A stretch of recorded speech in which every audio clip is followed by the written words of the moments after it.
আসসালামু আলাইকুম রহমতুল্লাহি ওবরকাতুহু। সম্মানিত দর্শক, ত্রয়োদশ জাতীয় সংসদ নির্বাচনে বিএনপির ভূমিধস বিজয় এবং একই নির্বাচনে প্রধান বিরোধী দল হিসেবে জাতীয় পার্টির পরিবর্তে জামাতের ভূমিধস বিজয় রীতিমতো বিস্ময়কর। বিএনপি ২০০-র উপরে সিট পেয়েছে, জামাত প্রায় ৮০টার মতো সিট পেয়েছে। জাতীয় পার্টি সহ অন্যান্য যে সকল স্বতন্ত্র প্রার্থীরা মাঠে দাঁড়িয়েছিলেন প্রায় সবাই গোহারা হেরেছে। আমরা আওয়ামী লীগে যারা খুব বড় একটি রাজনৈতিক দল, শৃঙ্খলাবদ্ধ রাজনৈতিক দল এবং ডেডিকেশন যাদের রয়েছে এই দলের প্রতি, এই সম্পর্কে যারা উচ্চ আশা পোষণ করতাম, আমরা ধারণা করতাম যে শেখ হাসিনার হুকুমের বাইরে, জয়ের হুকুমের বাইরে আওয়ামী লীগের একজন সিঙ্গেল ভোটার ভোট কেন্দ্রে যাবে না।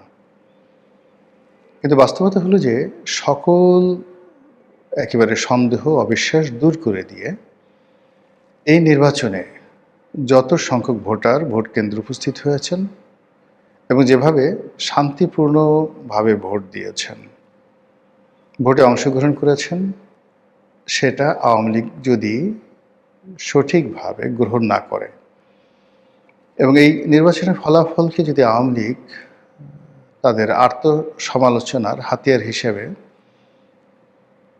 তারা মূল্যায়ন না করে, তাহলে বহু বছর তাদেরকে উদ্ভ্রান্তের মতো ঘুরে বেড়াতে হবে।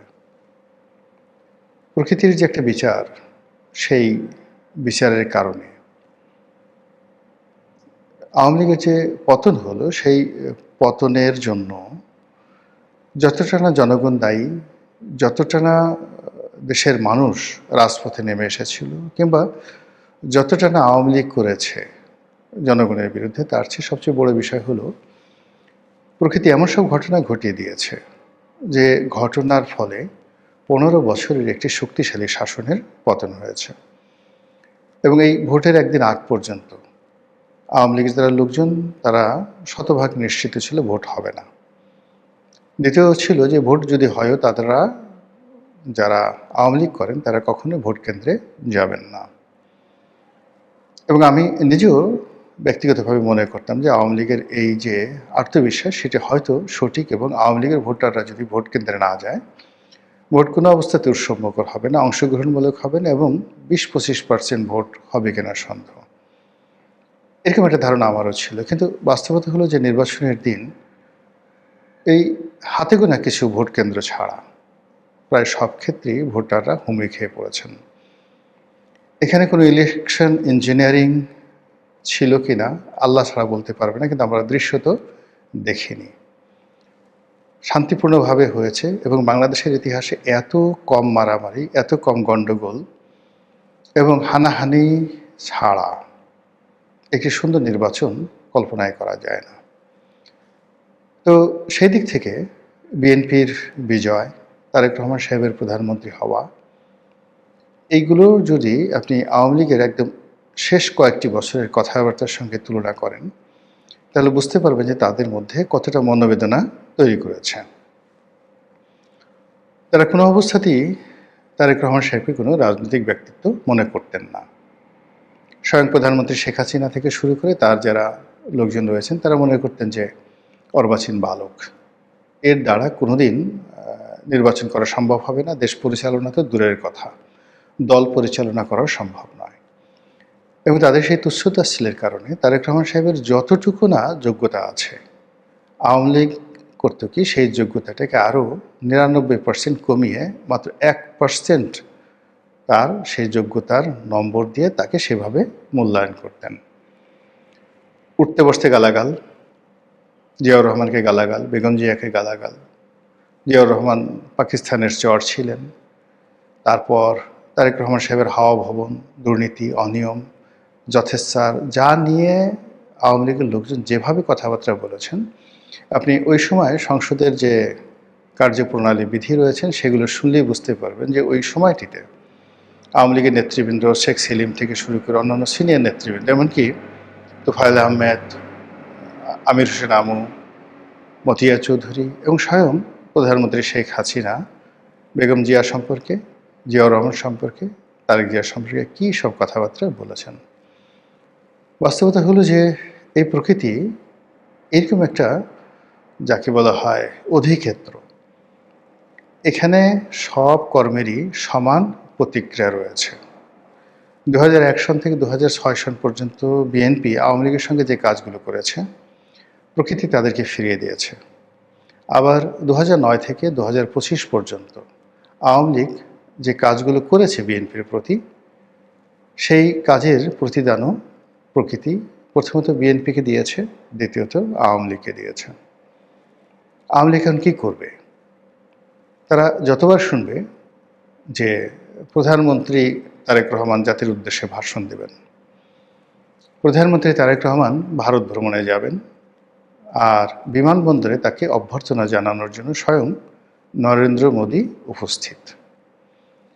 এ দৃশ্য যখন শেখ হাসিনা দেখবেন, তার লোকজন দেখবেন, তাদের কেমন লাগবে, কতটা কষ্ট তারা পাবেন। তারা কি তারেক রহমান সাহেবের যে সাহায্য, সহযোগিতা, অনুকম্পা, এগুলো নিয়ে বাংলাদেশে আসবেন, রাজনীতিতে পুনর্বাসিত হবেন?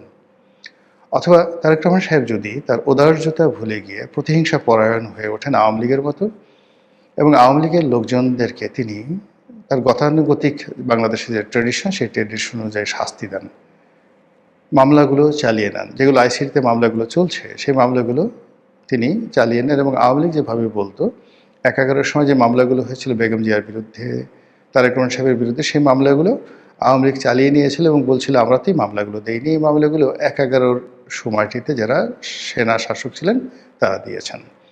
তো এখনও যদি তারেক রহমান সাহেব বলেন যে শেখ হাসিনার বিরুদ্ধে, আওয়ামী লীগের বিরুদ্ধে আমরা তো কোনো মামলা দেইনি, এই মামলাগুলো ডক্টর মোহাম্মদ ইউনূসের জমানায় হয়েছে, আর এখন বাংলাদেশের কোর্ট কাছারি স্বাধীন বিচার ব্যবস্থা রয়েছে, আমরা তো সেই বিচার ব্যবস্থায় হস্তক্ষেপ করতে পারি না। অর্থাৎ শেখ হাসিনার মুখের ভাষাগুলো, আইনমন্ত্রী আনিসুল হকের মুখের ভাষাগুলো যদি এখন তারেক রহমান সাহেব অনুকরণ করেন, একই কথা বলেন, তাহলে আওয়ামী লীগের জন্য কী পরিস্থিতি হবে? এক। 2 নম্বর হলো যে গত অল্প কয়েকদিনের মধ্যে আমরা তারেক রহমান সাহেবের বাংলাদেশে আগমন, যত দ্রুত তিনি সিদ্ধান্ত নিয়েছেন এবং দেশে আসার পর তিনি যেভাবে নিজেকে উপস্থাপন করেছেন এবং যতটা পরিশ্রম করে সারা বাংলাদেশ চষে বেরিয়েছেন, এতে নিশ্চিত করে বলা যায় যে 2001 সনের তারেক রহমান সাহেব এবং 2025 সনের তারেক রহমান সাহেবের মধ্যে আকাশ এবং পাতাল পার্থক্য। অন্যদিকে 2009 সনের শেখ হাসিনা কিংবা 2025 সনের সজীব ওয়াজেদ জয় বা আর তারেক রহমান সাহেব এক জিনিস নয়। তার সঙ্গে রাষ্ট্রের ক্ষমতা, আন্তর্জাতিক মহলের সাহায্য এবং সহযোগিতা, সব মিলিয়ে আওয়ামী লীগকে তাদের নীতি, আদর্শ, চিন্তা, চেতনা, অঙ্গ ভঙ্গি, কথাবার্তা, রং ঢং সব কিছু পরিবর্তন করতে হবে। আদারওয়াইজ এই রাজনীতিতে তাদের ফিরে আসাটা সুদূর পরা হতো। ধরুন তারেক রহমান সাহেব তো প্রায় 17 বছর পরে এলেন। এখন জয় যদি 17 বছর পরে আসেন, জয়ের বয়স এখন প্রায় 55 বছর, 17 বছর পরে জয়ের বয়স কত বছর হবে? 65, 70, 72 বছর বয়স।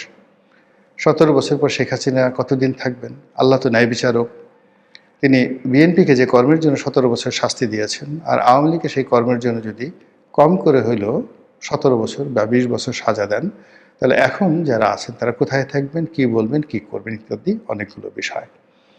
আর এই যে আওয়ামী লীগের দুর্ভোগ এবং দুর্দশা, এটাকে সংক্ষিপ্ত করার জন্যে আওয়ামী লীগ যে কাজটি করতে পারে সেটা হল তওবা, অনুশোচনা, নিজের ভুল স্বীকার করা এবং জায়নামাজে বসে তাহাজ্জুদের নামাজ পড়ে মহান আল্লাহ রাব্বুল আলামিনের কাছে কান্নাকাটি করা, সুন্দরভাবে বলা যে হে আল্লাহ, তুমি আমাকে যে নিয়ামত দিয়েছিলে বা আমাদেরকে যে নিয়ামত দিয়েছিলে, আমরা সেই নিয়ামতের মর্যাদা রক্ষা করতে পারিনি।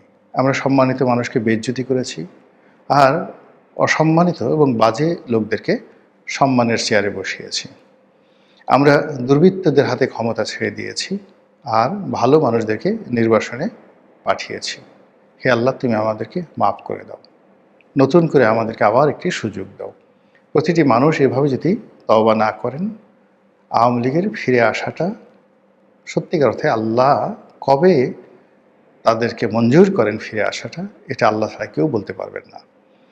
অন্যদিকে বিএনপির যারা কর্তা ব্যক্তি, এই ভূমিধস বিজয়ে তারা যদি উদ্বেলিত হয়ে যান, তারা যদি আওয়ামী লীগের মতোই আচরণ করেন এবং তারা যদি ক্ষমাকে উদার্য হিসেবে না নেন এবং একটি বাংলাদেশ বিনির্মাণে যে সকল প্রকার সাহায্য এবং সহযোগিতা দরকার, এই উদার মনোভাব যদি পোষণ না করেন, তাহলে আল্লাহ 17 বছর পরে তাদেরকে যে নিয়ামত দিয়েছে, এই নিয়ামত নিয়ে নিতে বা ছিনিয়ে নিতে আল্লাহর 17 সেকেন্ড সময় লাগবে না। কাজেই যে নিয়ামত দিয়েছে তার শুকরগুজার করতে হবে, ন্যায় বিচার প্রতিষ্ঠা করতে হবে এবং যে ভুল ডক্টর মোহাম্মদ ইউনূস করেছেন গত 17 মাসে, জনাব তারেক রহমান সাহেবকে অবশ্যই সেই ভুলগুলো করা যাবে না। আল্লাহ আমাদের সবাইকে হেদায়েত দান করুন, হেফাজত করুন। আসসালামু আলাইকুম রহমতুল্লাহি ওয়া বারাকাতুহু।